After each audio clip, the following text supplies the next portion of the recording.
Коллекторлар немен айналысады? Коллекторлар сіздің қарызыңызды сотқа дейін жеткізбеумен айналысады. Сондықтан коллекторлармен сіз өзара келіскеніңіз өте жөн болар еді.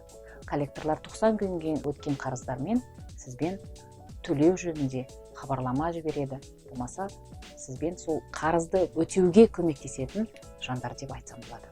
Коллекторлар қарыз қайтарылмаған азаматтарға қалай әсер ете алады? Коллекторлар сіздермен тек қана телефон шалып, не болмаса әлеуметтік желі арқылы, почтаға хабарлама жіберу арқылы, телефонға хабарлама жіберу арқылы, болмаса сізбен кездесуге олардың құқылық заңы бар.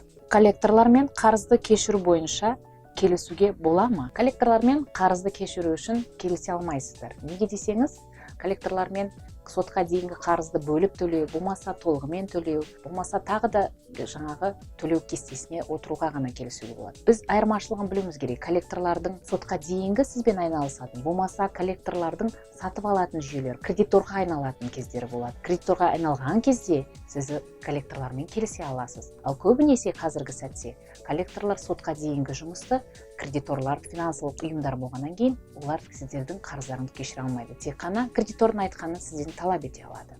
Коллекторлардан қалай құтылуға болады? Коллекторлардан тек қана қарызыңызды келісіп, қорықпай, телефон шалса көтермей қоймай, телефоныңызды алып келісу керек. Сол кезде ғана құтыла аласыздар. Қарызыңыз төлене бастағаннан кейін, төлеу ниеті қабылданғаннан кейін бір келісімге келгеннен кейін ғана құтылуға болады. Қарызды қайтармайтындардың жиі айтатын сылтауы қандай? Жиі айтылатын қызық сылтаулары әрине бар. Олар төлеуді ұмытып кетіппін, қай кезде төлейтінді білмей қалдым, болмаса төлейін десем, қазір төлейтін жер қайда төлейтінін білмеймін, өйткені коллекторларға өтіп кетті.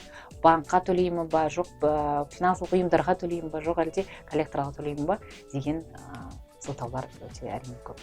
Құрметті оқырмандар, мен сіздерге айтқым келгені, біз Қазақстан ұлттық коллекторлар палатасының ішінде стоп коллектор деген проект бар. Google'дан терсеңіздер, болмаса Instagram'нан тауып алсаңыздар. Егер де сіз келісе алмай, бір шешімге келмей жатқан, болмаса сіз болмай жатқан нәрседен қорқып жатқан жағдайда, стоп коллектор проектісіне сілтемемен басып өтсеңіздер болады. Одан кейін енді айтарым, қарызды қалай да болса өтеу керек. Сондықтан қарыздарыңыз болса, тезірек кездесіп, келісіп, коллекторлар болсын, болмаса біздің проект арқылы стоп коллекторлар болсын келісіп, үйде жатпай қарызды төлейік. Үйде жатпаңыздар.